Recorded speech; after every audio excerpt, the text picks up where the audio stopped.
स्वप्न और सुसुप्ति, इन तीनों अवस्थाओं को पृथक रूप से जानने से तुरीयावस्था का भी ज्ञान हो जाता है। तुरीया है चौथी अवस्था। तुरीयावस्था का अर्थ है परम ज्ञान।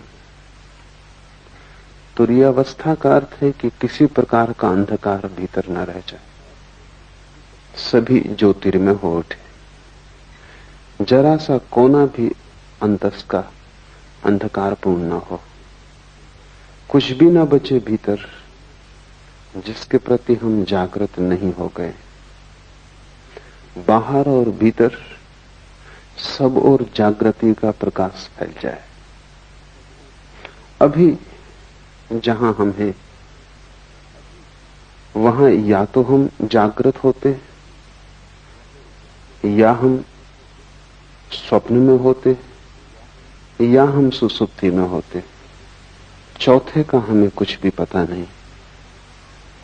जब हम जागृत होते हैं तो बाहर का जगत तो दिखाई पड़ता है, हम खुद अंधेरे में होते। वस्तुएं तो दिखाई पड़ती हैं लेकिन स्वयं का कोई बोध नहीं होता। संसार तो दिखाई पड़ता है लेकिन आत्मा की कोई प्रतीति नहीं होती। ये आधी जागृत अवस्था है जिसको हम जागरण कहते हैं। सुबह नींद से उठकर वो अधूरा जागरण है, और अधूरा भी कीमती नहीं, क्योंकि व्यर्थ तो दिखाई पड़ता है और सार्थक दिखाई नहीं पड़ता।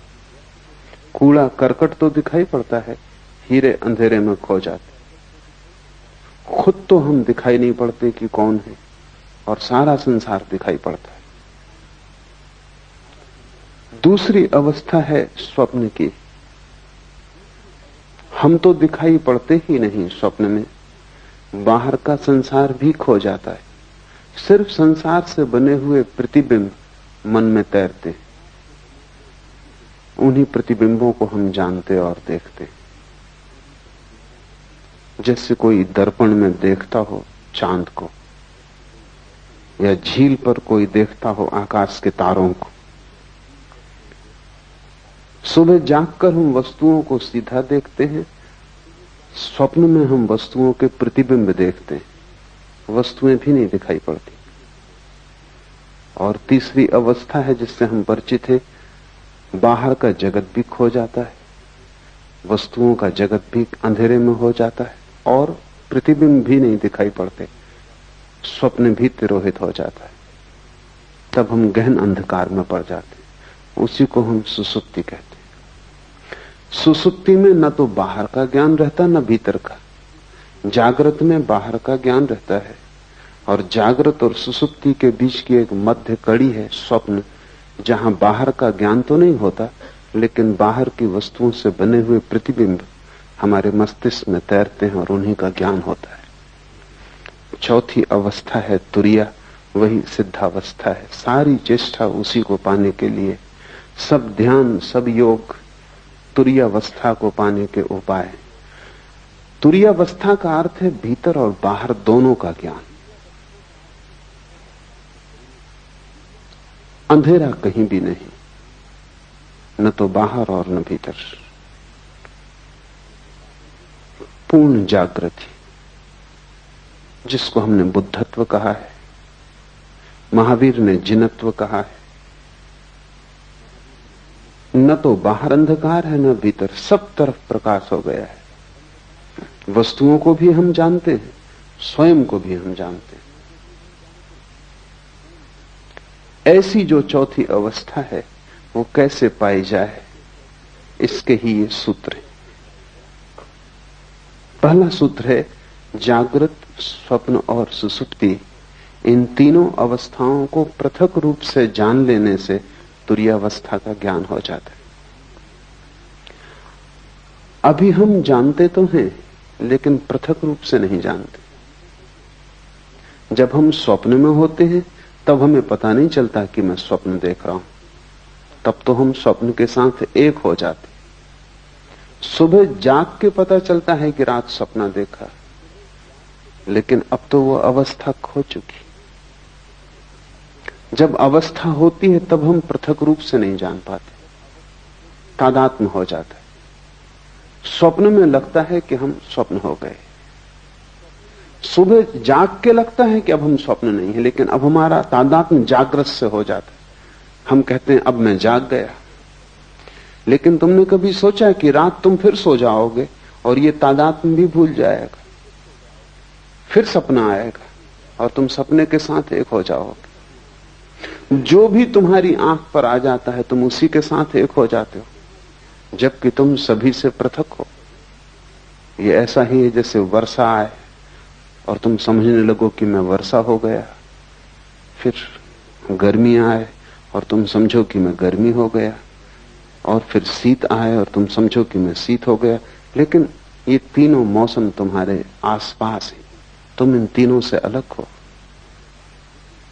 बचपन था तो तुमने समझा कि मैं बच्चा हूं, जवान हुए तो तुमने समझ लिया कि मैं जवान हूं, बूढ़े हुए तो तुम समझ लोगे कि मैं बूढ़ा हूं, लेकिन तुम तीनों के पार हो। अगर तुम पार न होते तो बच्चा जवान होता कैसे? तुम्हारे भीतर कुछ है जो बचपन को छोड़ सका और जवान हो सका। वो कुछ बचपन और जवानी दोनों से अलग है। स्वप्न में तुम खो जाते हो, जागकर फिर तुम्हें लगता है सपना झूठ था। तुम्हारे भीतर कोई चेतना का तत्व है जो यात्रा करता है। स्वप्न, सुसुप्ति, जागृत तुम्हारे यात्रा के पड़ाव हैं, तुम नहीं हो। और जैसे ही तुम इस बात को समझ पाओगे कि तुम पृथक हो, अलग हो, वैसे ही चौथे का जन्म शुरू हो जाएगा। वो पृथकता ही चौथा है। महावीर ने इसके लिए बहुत कीमती शब्द प्रयोग किया। महावीर कहते हैं भेद विज्ञान। वे कहते हैं सारा विज्ञान अध्यात्म का भेद को साफ साफ कर लेने में वही इस शिव सूत्र का अर्थ है कि तुम्हें तीनों अवस्थाएं अलग अलग हैं, इसका पता चल जाए। जैसे ही तीनों अवस्थाओं को तुम अलग अलग जान लोगे, तुम ये भी जान लोगे कि मैं तीनों से अलग हूं। तुम्हें भेद की कला आ गई। अभी हमारी मनोदशा ऐसी है कि जो भी हमारे सामने होता है हम उसी के साथ एक हो जाते। किसी ने तुम्हें गाली दी, क्रोध उठा, उस क्षण में तुम क्रोध के साथ एक हो जाते। तुम भूल ही जाते हो कि क्षण भर पहले क्रोध नहीं था, तब भी तुम थे। क्षण भर बाद क्रोध फिर चला जाएगा, तब भी तुम रहोगे। तो क्रोध बीच में आया हुआ धुआं है। उसने तुम्हें कितना ही घेर लिया हो, लेकिन वो तुम्हारा स्वभाव नहीं। चिंता आती है तो चिंता का बादल घिर जाता है, सूरज छिप जाता है, तुम भूल ही जाते हो कि मैं पृथक हूं। सुख आता है तो तुम नाचने लगते हो, दुख आता है तो तुम रोने लगते हो। जो भी घटता है तुम उसी के साथ एक हो जाते हो। तुम्हें अपनी पृथकता का कोई बोध नहीं। इसे धीरे धीरे अलग करना सीखना होगा। हर स्थिति में अलग करना सीखना होगा। भोजन करते वक्त जानना कि जो भोजन कर रहा है वो शरीर है। भूख लगे तो जानना कि जिससे भूख लगी है वो शरीर है। मैं सिर्फ जानने वाला हूं। चेतना को कोई भूख लग भी नहीं सकती। गर्मी लगे और पसीना बहे तो जानना कि वो शरीर पर घट रहा है। इसका यह अर्थ नहीं कि तुम गर्मी में बैठे रहना और पसीना बहने देना। हटना, सुविधा बनाना, लेकिन शरीर के लिए ही सुविधा बनाई जा रही। तुम सिर्फ जानने वाले हो। धीरे धीरे प्रत्येक घटना जो तुम्हें घेरती है तुम उससे अपने को अलग करते जाना। कठिन है पृथक करना, क्योंकि बहुत बारीक फासला है। सीमा रेखा साफ नहीं है, क्योंकि अनंत जन्मों में तुमने तादात्म्य करना ही सीखा है, तोड़ना नहीं सीखा है। तुमने हमेशा अपने को जोड़ना सीखा है स्थितियों के साथ। तुम तोड़ने की बात ही भूल गए। इसका नाम ही बेहोशी है, ये जो तुमने जोड़ना सीख लिया है। एक सुबह मुल्ला नसरुद्दीन अस्पताल में अपने मित्र के पास बैठा। मित्र ने आंख खोली और उसने कहा कि नसरुद्दीन क्या हुआ? मुझे कुछ याद भी नहीं आता। नसरुद्दीन ने कहा कि रात तुम जरा ज्यादा पी गए और फिर तुम खिड़की पे चढ़ गए और तुमने कहा कि मैं उड़ सकता हूं और तुम उड़ गए। 3 मंजिल मकान पर थे। घटना जाहिर है, सब हड्डियां पसलियां टूट गई। मित्र ने उठने की कोशिश की और कहा कि नसरुद्दीन, और तुम वहां थे और तुमने ये होने दिया, और तुम किस तरह के मित्र हो? नसरुद्दीन ने कहा ये बात मत उठाओ, उस समय तो मुझे भी लग रहा था कि तुम ये कर सकते हो। यही नहीं, अगर मेरे पजामे का नाड़ा थोड़ा ढीला ना होता तो मैं तुम्हारे साथ आ रहा था। वो तो कहां उड़ने में पजामा संभालूंगा, इसलिए मैं रुक गया और बच गया। तुम ही थोड़ी पी गए थे, मैं भी पी गया था। बेहोशी का अर्थ है जो भी चित्त में दशा आ जाए उसी के साथ एक हो जाना। शराबी को एक ख्याल आ गया कि उड़ सकता हूं, तो अब वो भेद नहीं कर सकता। सोचने के लिए जगह नहीं, विवेक के लिए सुविधा नहीं, इसी के साथ एक हो गया। तुम्हारा जीवन इसी शराबी जैसा है। माना कि तुम खिड़कियों से नहीं उड़ते और माना कि तुम अस्पताल में नहीं पाए जाते और हड्डियां नहीं तोड़ लेते, लेकिन बहुत गौर से देखोगे तो तुम अस्पताल में ही हो, तुम्हारी सब हड्डियां टूट गई, क्योंकि तुम्हारा पूरा जीवन एक रोग है और उस रोग में सिवाय दुख और पीड़ा के कुछ हाथ आता नहीं। सब जगह तुम गिरे हो, सब जगह तुमने अपने को तोड़ा है, और सारे तोड़ने के पीछे एक ही मूर्छा का सूत्र है कि जो भी घटता है तुम उससे फासला नहीं कर पाते। थोड़े दूर हटो, एक एक कदम लंबी यात्रा है, क्योंकि हजारों लाखों जन्मों में जिसको बनाया है उसको मिटाना भी आसान नहीं होगा, पर टूटना हो जाता है, क्योंकि वही सत्य है। तुमने जो भी बना लिया है वो असत्य है। इसलिए हिंदू इसे माया कहते हैं। माया का अर्थ है कि तुम जिस संसार में रहते हो वो झूठ है।